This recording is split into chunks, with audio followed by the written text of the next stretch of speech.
What's good, ladies and gentlemen? Welcome to another volume number 9 of financial news of the horrific and parasitic for the week of September 28th to October 2nd. Now, I did miss this particular edition last week, but I'm back this week. And this week, actually, the biggest news that fits this category is probably the leak of the FinCEN document. So that's the Financial Crimes Enforcement Network, in which they revealed all these big global banks that promised to clean up their act, like that snake CEO of JP Morgan, Jamie Dimon, that said, "I'm a great leader because a sign of a great leader is not the mistakes you made, but it's how you fix your mistakes of leading a systemically criminal racketeering organization." And he said, "I promise I'll clean it up." And these FinCEN Leak documents revealed that JP Morgan and Jamie Dimon was one of the worst offenders since that CEO Jamie Dimon made that statement of cleaning up his criminal entity called JP Morgan. And as well as Standard Chartered, one of the other worst offenders, doing business with organizations that basically provide funding to terrorist groups, and they were still laundering lots of money for drug cartels. But I've actually spoken about this issue in quite a bit of detail in the last article posted on my news site at malamalama.com/WordPress called The Ticking Financial Time Bomb. So you can just go read that. Or if you want to go listen to there's actually a podcast I released where the title said it appeared it was going to be mostly about people that believe China is evil, but I spoke in the second half of that podcast. If you're not interested in that topic, just skip to about halfway through that podcast, number 143, and then I talk about the FinCEN documents there. So I'm only actually going to touch on it a little bit in this particular edition of Financial News of the Horrific and Parasitic, although that probably was the biggest news of this past week. Now, before I get started, please do subscribe, hit that notification bell. Please like the video because if you don't like the video, if you like the information, want to see more of this content, then liking the video requires very little work from your end. And I mean, it literally requires one little mouse click, but really helps my videos to get some more exposure. I think, definitely, okay, this is one thing I want to say before I actually start this edition, is that if I just disappear from YouTube, that means I've been banned. And once you're banned, you can't even log in back to your account to tell your subscribers that you've been banned. You can't log in, you can't upload any new videos. So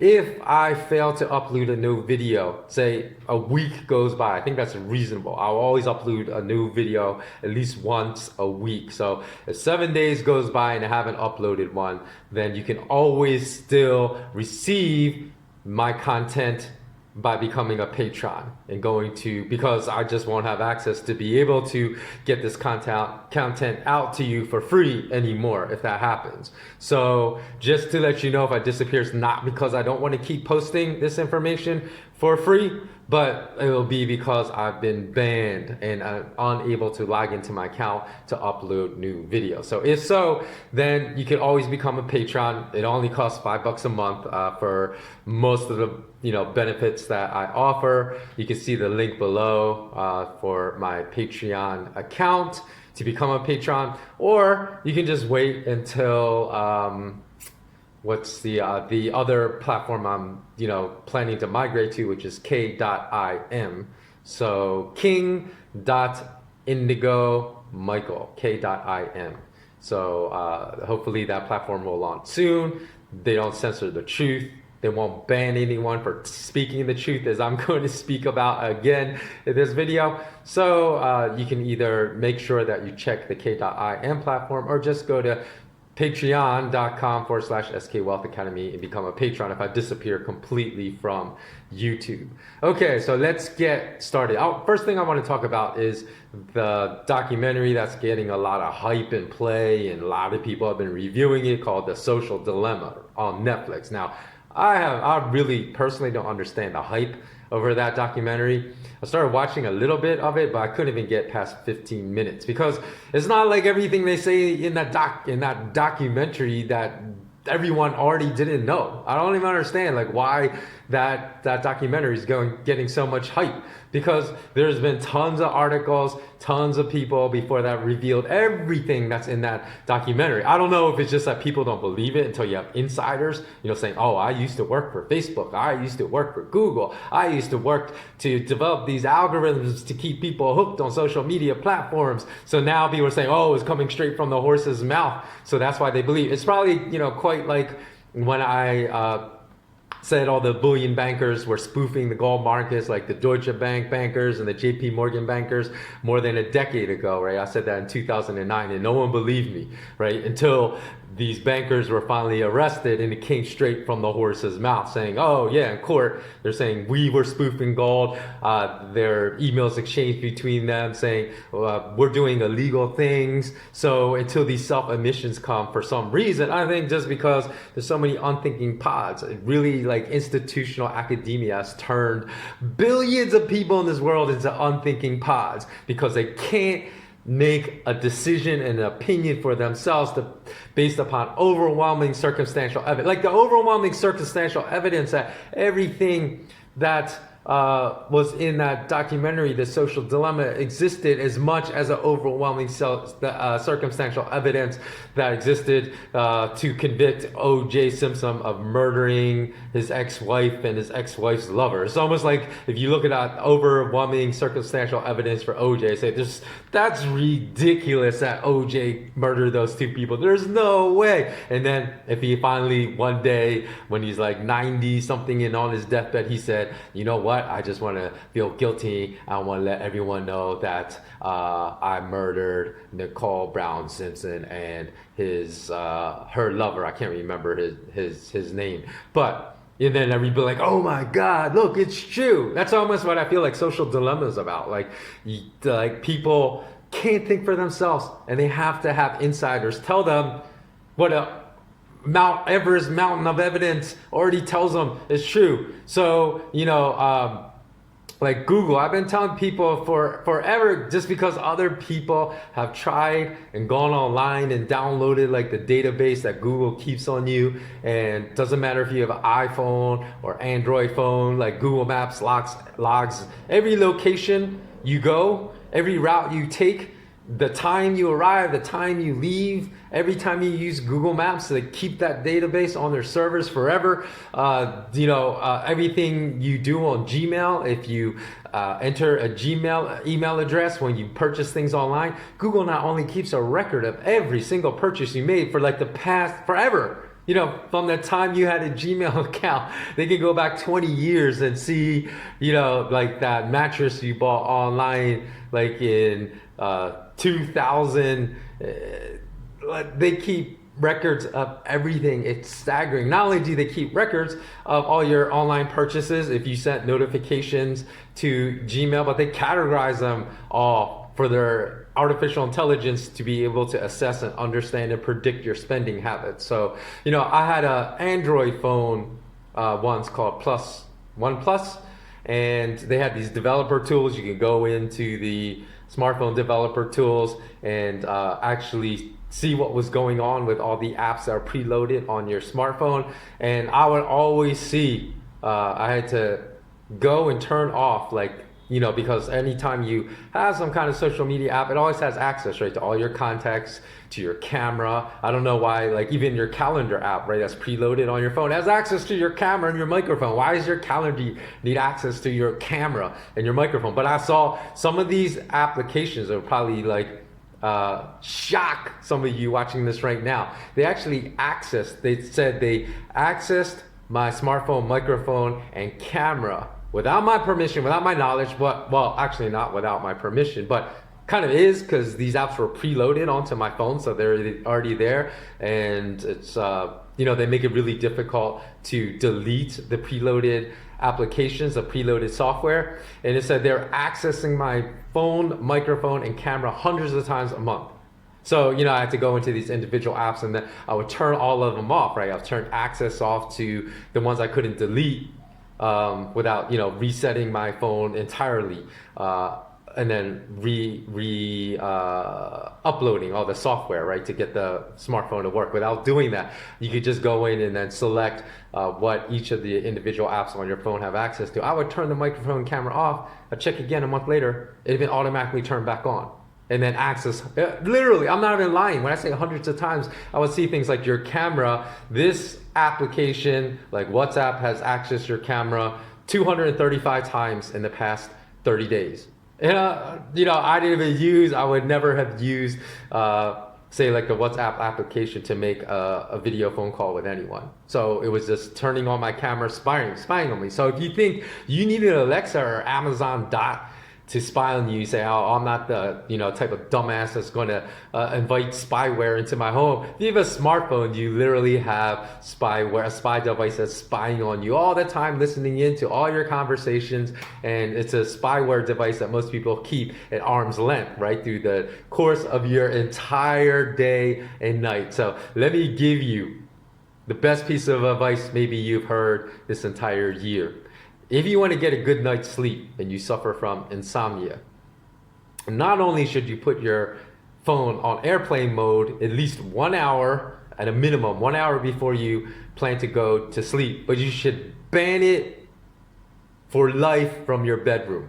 And you should ban it right now. You should never, because if it's in your bedroom, you might be tempted to take it off airplane mode and to look at it. I mean, I already turned like all my notifications for all my apps like off. So I don't never hear any dings. I don't get that dopamine feedback loop activated by these social, the thing that's in social media, right? People say, oh, this is shocking. There's nothing shocking about it, because all these inventors of all these social media apps, they ban their own kids from using it. What more evidence do you need that these things aren't good if they ban their own kids? And even the delivery platforms like iPhones or iPads. When Steve Jobs was once asked, when he was still alive, like, what do your own children think of the new iPad? Steve Jobs said, I don't let my children touch that thing. They've never used the iPad in their life. Why do you think he does that if he thinks it's such a good thing and like billions, hundreds of millions of people around the world should have an iPad? Why would he ban his own children from having it? So, another thing, sometimes people say, well, I like listening to music before I go to sleep, so that's why my phone is always in my bedroom. Well, then invest in a nice stereo. It's worth it for your sanity. And put this nice stereo in your bedroom so you don't need to rely on your phone to listen to music.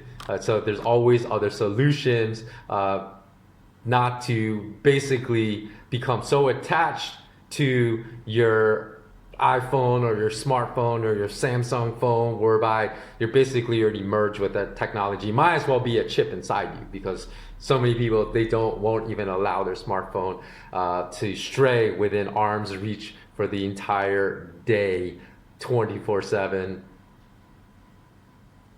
every single month, 365 days a year. So now I talk to a lot of people, but this is what I want to get into. I want to get into how, as far as like the news that's going on right now, it's going to be more general. I'm not going to, usually I talk about specific stories, but today, because I think I'm going to we're going to travel back in time and look at this timeline of how we are traveling down this road to serfdom, which I've actually made another video called The Road to Serfdom, which I will upload if I don't get banned. So if I get banned from YouTube and I just disappear, then you'll have to go to k.im or the Patreon platform to get that Road to Serfdom podcast that I've already recorded. But I think it's important to understand the history of how we're progressing down this road to serfdom. Because remember when the Hall Snowden story was breaking?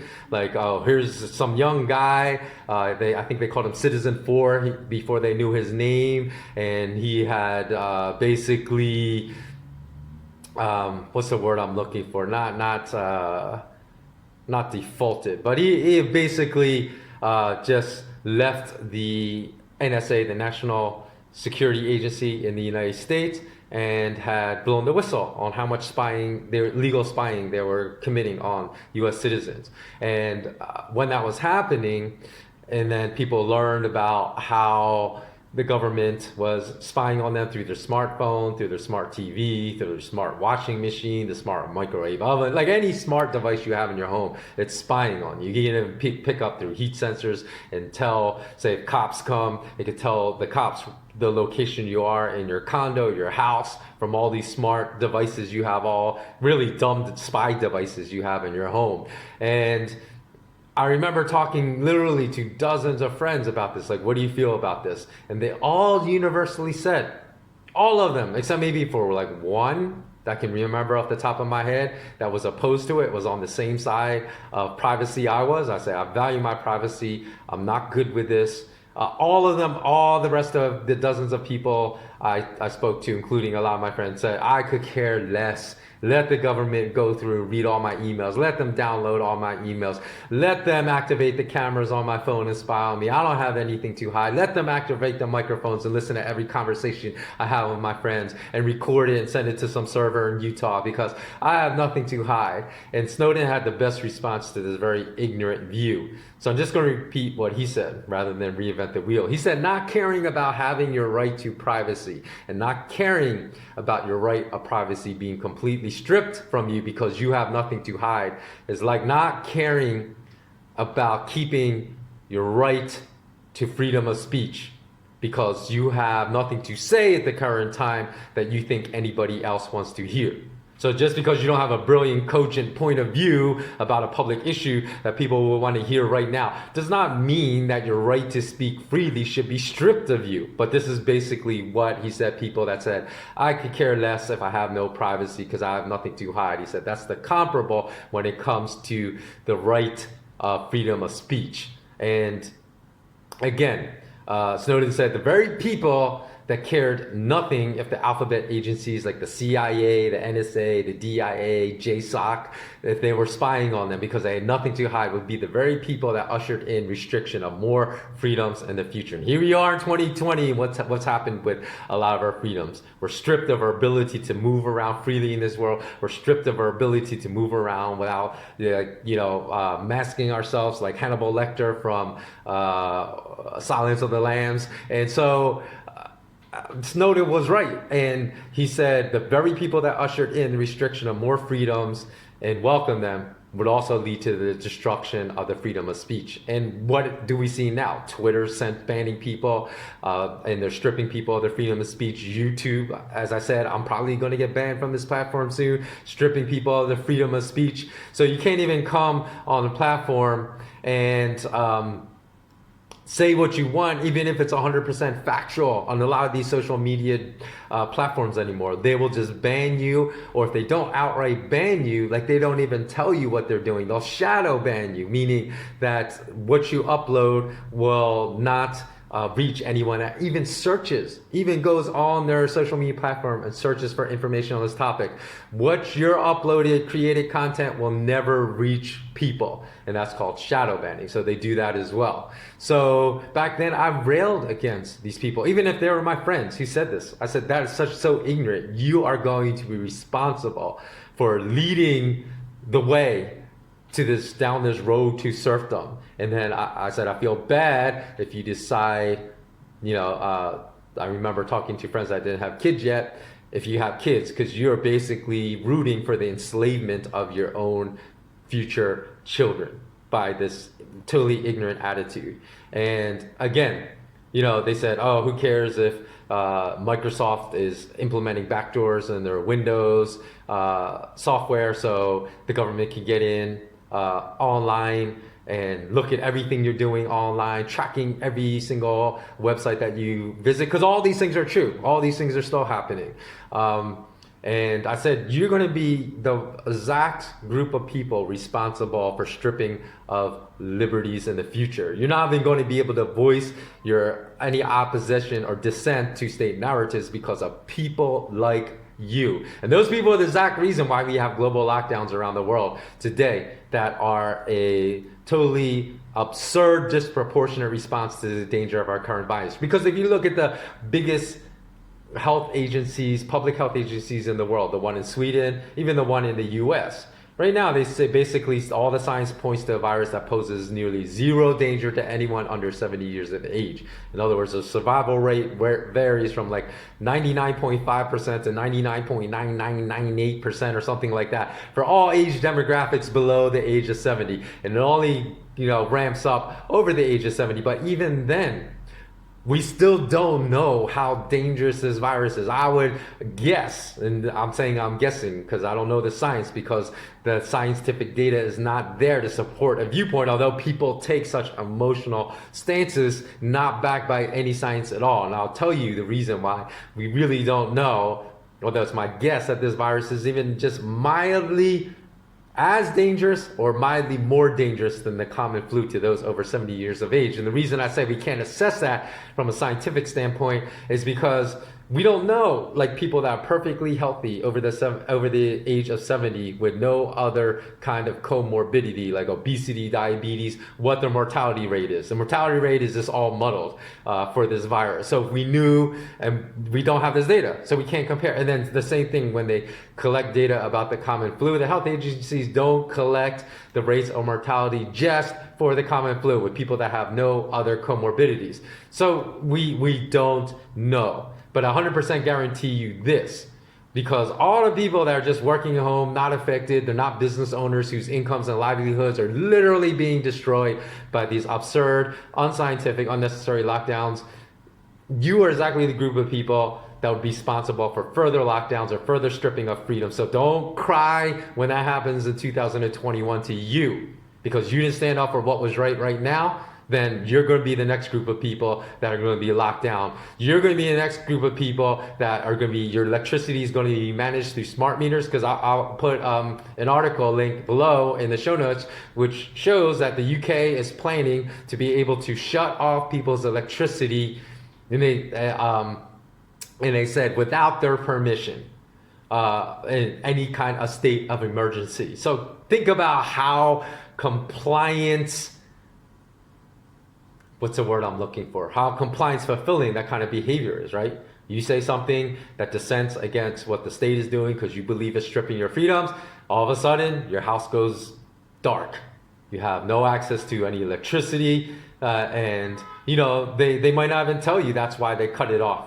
But you call them, they say, oh, look, the grid's just down in this area. Some households have to be cut off, because this is the story they're selling now. But then the minute you retract anything, your posts or your social media posts about dissent, then your electricity gets turned back on. And so what they're saying now, they say the power cuts would be temporary. What does that sound like, right? The travel lockdowns were going to be temporary. They said 15 days back in March, 15 days. It's still ongoing. Here we are, 180 days later. They said temporary. This is what they're telling us with these types of electricity cuts that are going to be managed through smart meters in the UK. They say the power cuts will only be temporary. They'll only last no longer than 2 hours a day. And they say it's necessary because there's too many green energy products like electric cars and stuff putting pressure on the electric grid, on the national electricity grid, and they can't manage it. So they're going to have to automatically cut electricity off for a couple hours at a time during emergency situations. But this is just temporary. Just sign your freedoms away, because it's only temporary. We all know temporary means permanent, and they're going to use that to control more people. And what allows them to do that are the people that are all pushing for these economic lockdowns right now. So there are literally millions of people around the world begging the state to strip away their freedoms, begging the state to put them into a higher degree of serfdom, which is just insanity. So that, I think, is much more important to discuss than any specific, individual news story, because I thought we needed to go down memory lane of history to understand that the very people that were okay with the revelations that Snowden gave us, that all these Western governments, whether in Australia, Canada, the US, are all spying on us, and everyone says, I'm okay with that because I have nothing to hide. What did that usher in? That ushered in these economic lockdowns, and there are all these people saying, I'm okay with that because I can still work from home. In fact, it's better because I have more time with my family.